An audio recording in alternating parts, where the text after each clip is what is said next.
called you to do. And I want you to understand, if you sit saying, you know, I would do what God called me to do if I knew what it was. Listen, God never, ever quits speaking.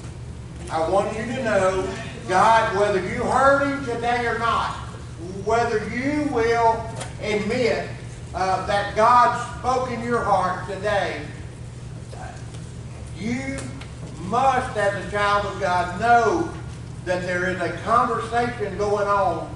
And if you missed it, then you're missing the will of God.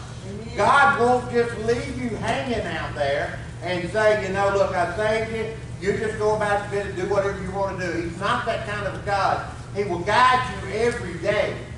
And He expects you to move forward. But I promise you, there are some things we can do that limits God. You know, you say, well, oh, that sounds impossible that we can limit God. There's a lot of ways that we can limit God in our lives. If we are not surrendered to Him, if we are not willing to give up our will and accept His will, then we're not getting what God intended for. And we don't have the relationship with Him that He intends for us to have. I just 2 or 3 little statements here I'm going to make, and I want you to think about what I'm saying. The things that limit God in my life, the things that limit God in your life, and I'm telling you, if you're not moving forward for God, if you don't know that your relationship is growing stronger and more defined, there's something wrong in your relationship with God. There should be a steady process of moving forward, a new thing every day, that God has new grace and new mercy for every day, and He has a lesson for every day. Every day that you live, God has a lesson for you. And I don't know whether you're catching it or not, but if you're not, it's not God's fault. Number one, and listen to me, some of these going to seem real mundane or not that important, but I'm telling you, they will stifle out and limit the power of God in your life. And sometimes they're not small things, but sometimes we treat them as if they are. But I want you to think about what I'm saying. This is not an easy message for me to preach, and Lord knows I didn't know who was coming tonight, but God did. So this message is for those that are in the room tonight. Those that are not for somebody that didn't show up. It's for all of us to take and use in our lives. And I have got to be courageous enough or have enough confidence in knowing that this is God's message, or I can't preach it. I have to have confidence, and I only get that from the Holy Spirit that gives me strength enough to say what has to be said. So as I set that up and make it sound as terrible as I can, we got to go ahead and preach it. The number one thing is this, that I think you need to think about, and how am I limiting God in my life? Secular words limit God. The way that you talk. Now I wonder if you talk the same way out there as you do in here. See, that's what we have to be. You know, our conversation, I agree, most of the time won't fit in with what the world's talking about. We're generally not on the same page with the world, and we're not supposed to be. And normally, like I said, our conversation won't blend into the world's conversation, because we'll have to stop short of those things that are unpleasing to God. Just some of the things that I thought about in talking about these secular words. Profanity. Profanity. It's been so long since I cussed, I don't even know how. I used to cuss when I worked offshore with that bunch of heathens. You know, and that was the language. That's another whole island out there, and it has a different language than we do in America. But I want you to think about that. Do you, as God's child, use profanity at all? If you do, you really need to do a check on your heart. If it doesn't bother you, listen, it would really bother me if I was saying it. It bothers me if he's saying it or she's saying it. I can't take that long without saying, listen, hey, you're going to have to come off with some of that stuff. I can't function in that arena. You know, you're going to have to watch what you say around me. I'll kill you. So don't talk like that. I got a boy one time, I almost pushed him off the top of the, when we were doing the duct work for the movie places out of the mall, Turtle Creek. And he just could not, and I said, one more word, I'm going to throw you off the roof. And we were up there putting in air conditioning up there. And if some of the people that worked with me and I worked for, if they hadn't have caught me, I would have thrown him off the building. I almost had him there. So, but he quit cussing around me. And he knew that I was serious, but I had put up with it all day long, but it was hot and I was tired, and he just kept on and on and on. And finally, you know, I just like drove him to the edge of the building and looked, well, I'm going to throw you, I'm going to kill you. I have to kill you. I don't have a choice. You're going to have to die. So he kind of changed his way of looking at things, you know. Especially when he seen me coming. He not only reminded himself of it, he let everybody know that was around us. He's crazy, so don't curse around him. But profanity are just gossip that tarnishes the lips of the multitudes of people. The airwaves, the radio, the television, the unashamedly disgracing of God's name and human dignity. I cringe at the mess our country's in now. The things they'll say that they say to the president, or say that this one or that one, and carry on like a bunch of heathens across the airway. And listen, I mean, it really bothers me to see the president and Secretary of State and all these other left-wing heathens get in these arguments and start carrying on like they did. It's a shame to me. It's a disgrace to me for our elected officials to talk so blatantly, so ungodly. You know, it bothers me. That's just not America. We just don't talk like that here. And we don't treat each other like that here. But it's going on every day, and it's going faster and more often, and it's just, like I said, it's really, I almost hate to even turn the TV on, especially during news time, with them saying the things that they're saying back and forth to each other. It's a complete disgrace. It's a disgrace. And I'm telling you right now, the America that I stand for is not a disgrace. It is a God-blessed country, and we know it, and we live by His blessings every day. And it really bothers me to see our elected officials, and not only them, but many others. It hurts my feelings so bad to see our country reduced to some of the things that's happened in the last year or happened in the last 6 months. It's unbelievable. So those kind of things will limit what God can do for you and what God will do with you. You cannot go out and claim to be an ambassador of Christ and talk like that. Amen. Or treat people like that. You can't do it, because when you do it, and you do it one time, then you've destroyed your ability to ever be a blessing to them. They're not going to listen to you. I'm going to tell you right now, if you come around me using profanity and all of that, and then at the end of the day you want to tell me about Jesus, I don't want to hear anything you got to say. You've already, shut that door with me. So we really, and listen, it don't take but a couple of misplaced words and tarnish your whole character and their opinion of you. And if you say, well, there's only one person, I'm going to tell you, they're going to tell another dozen.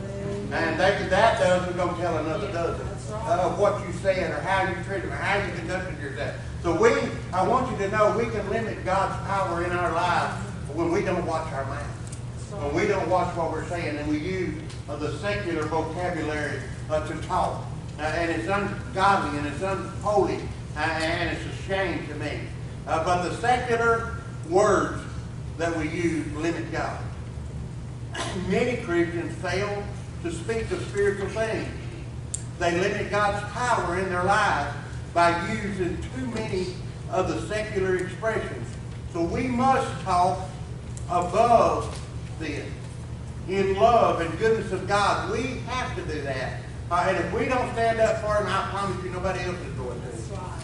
The world wants Him out of the picture. The left wants Him out of the picture. They don't want to serve any God. They don't want to serve any. And if You know, if you're of the progressive left, I'm not gonna ask for your forgiveness or try to water this down for your sake. We live in a country that is a conservative country that cares about home and mama and the flag and the national anthem and each other and government officials that sit in high places. We're supposed to respect. We're different than the rest of the world is, and we're supposed to stay that way. So I want you to remember, don't fall off into that trap, because it will do nothing but destroy their opinion of you and your ability to ever win anybody to Christ. That's the secular words that limit God. And then I believe the sensual ways that we have in our life limit God. Today's society is filled with sinful lust. Many take lightly the sins such as sex outside of marriage or perversion or homosexuality. They just go like, that's nothing anymore. We passed all that. That don't bother us anymore. We just, we're just excusing those kinds of sins. Well, God's not. Amen. God's not excusing those kinds of sins. And any kind of perversion or like I said, homosexuality or marriage, sex outside of the marriage relationship, and all these things that are very sensual and all of that, we should never put our stamp of approval on them. We're not going to approve of them.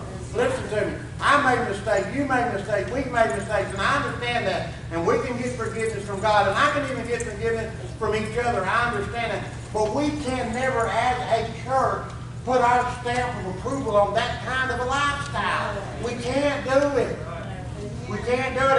And if the institution of marriage is ever going to be saved, it's going to be because the church stood up and said something. It's only going to be because the church stood up and said something. And people, I talk to them and say, oh, we've been together 10 years or 15 years, we got 5 kids, we never did get married. You're a heathen. You're a heathen. And you need that. If you know God, you're not supposed to live like that. You're supposed to change that, heathen. You're supposed to change that. You're not supposed to be proud of it. You're not supposed to go around, bragging about it. That's ungodly and unholy. All of it is. Like I said, now, I'm not just pointing at homosexuality and perversion, but even marriage and what they've done to it and how they destroyed the sanctity of the marriage. That bothers me, and it really bothers God. You say you in that condition, or you live in those kind of circumstances, and you come and pray, and but God's not listening to you. God's not going to answer that prayer. You're going to have to deal with that. You're going to have to deal with that before you can get back on board with God. I'm telling you, you're going to have to get forgiveness of that. You're going to have to forsake that stuff. You've got to do it. We all have to do it. I can't live like that. You can't live like that. None of God's people can live like that. And I know that sometimes you get caught in a situation. It's still sin. It's a sin situation. You can't whitewash it. You can't water it down. It's a fact. It's a fact. And we should be doing everything we can do to keep ourselves clear of it. Clear of it. Clear of it. And like I said, one of the things that does bothers me a lot, is the sanctity of marriage. That's right. And people just moving in with each other and see how it goes, and then we'll get, that's not God's plan. That's not the way God intended it. Because I promise you, it's not going to go the way you thought it would. I don't care if you wait 20 years to marry her. It's still not going to go the way you thought it was. Amen? Amen. There's going to be some nooks and crooks in there that you have to navigate. And marriage is a job. It don't come easy. And you don't keep it together easily. And it takes God's help to do that. But I'll try to move on from that. One thing, I guess that gets stuck in my craw is homosexuality. And people try to tell me, well, it's just another lifestyle. You don't understand. Let me tell you something. I do understand it. And one that is a homosexual is no different than the pedophile or the child molester. You're going against nature. You're going against nature. A man is never supposed to lay down with man, or woman with woman. And you're going against what. But this last statement, and I'm probably going to get you real mad about this one. I'm not going to leave my kids with a homosexual. They already, sex perversion don't bother them. Right. So I know already that they ain't got no boundaries. Right. Except with my kids. You're going to have boundaries with my kids. You can't take my kids home with you if you're a homosexual. There's no way. I don't care if you're taking my kids home with you if you're living with a man you ain't married to. Same thing.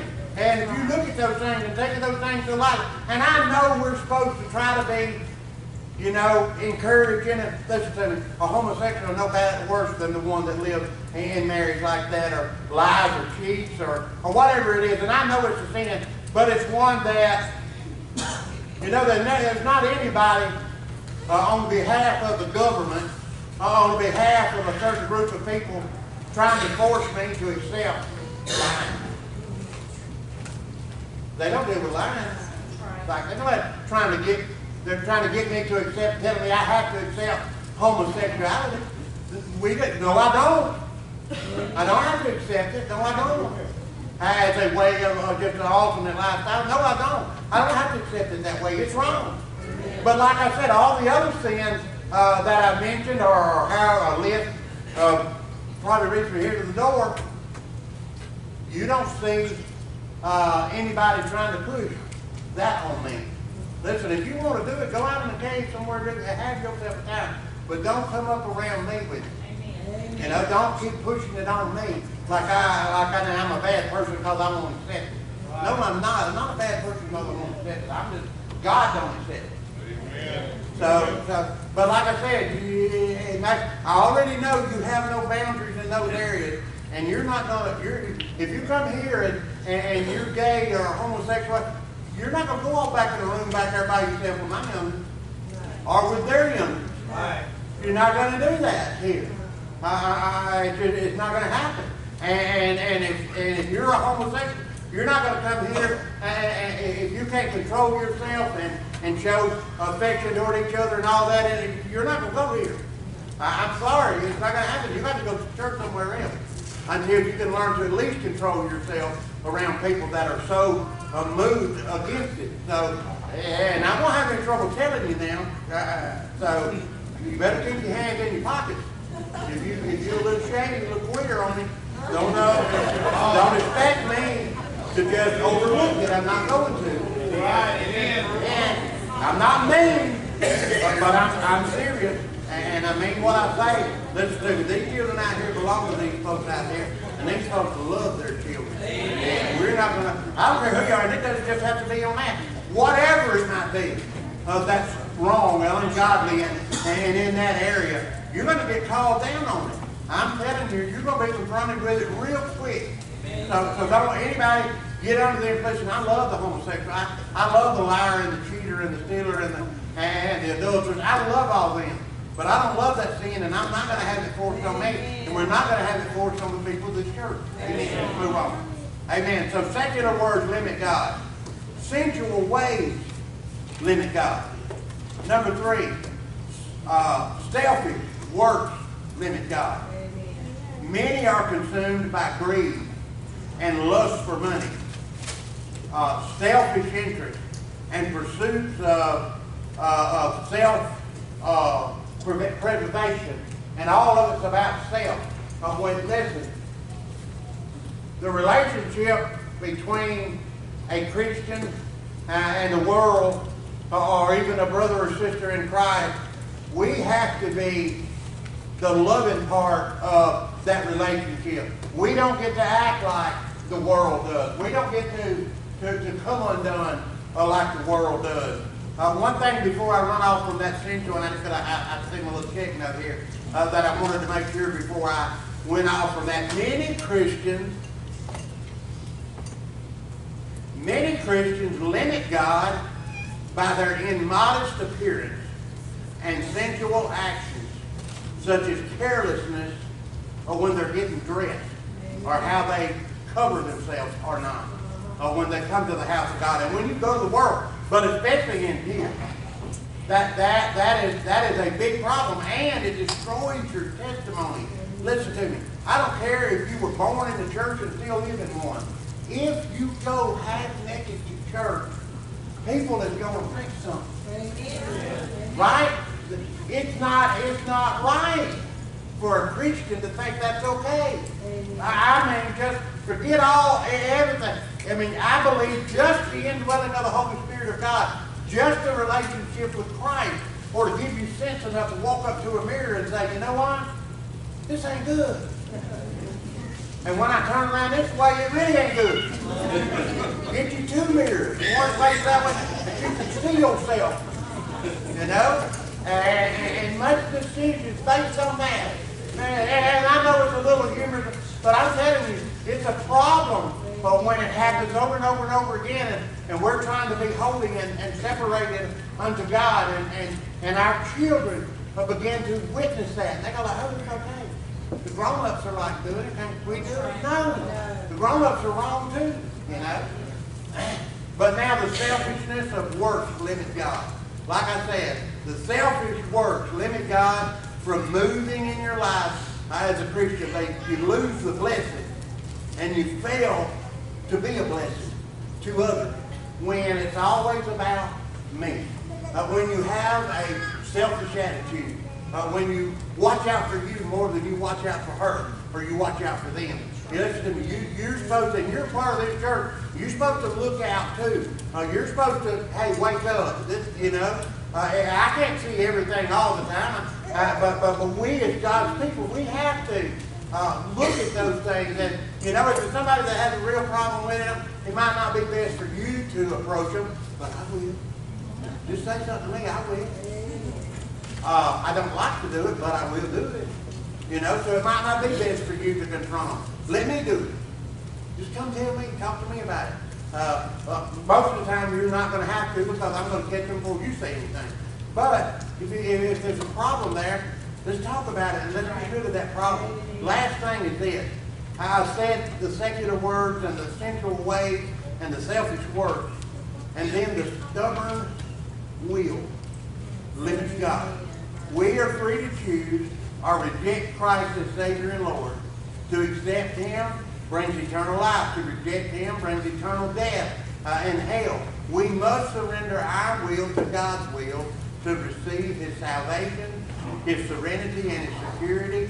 We must cooperate with God and His people in order to advance His kingdom around the world. We have to be in submission to God. Amen. We have to submit ourselves unto God. And I'm telling you, it is getting harder and harder for those of us that are Christian, that are concerned about these things. And I'm hoping that includes everybody in this room.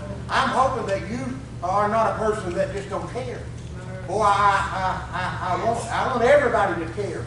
And I want our church, if we're going to be known for something, we known to be a loving church, a caring church, a compassionate, one that people enjoy coming to, and all of that. But we have to maintain a separation from the world, and they have to see a difference in us and the world. And if we're going to have a reputation, I want to have a reputation of that.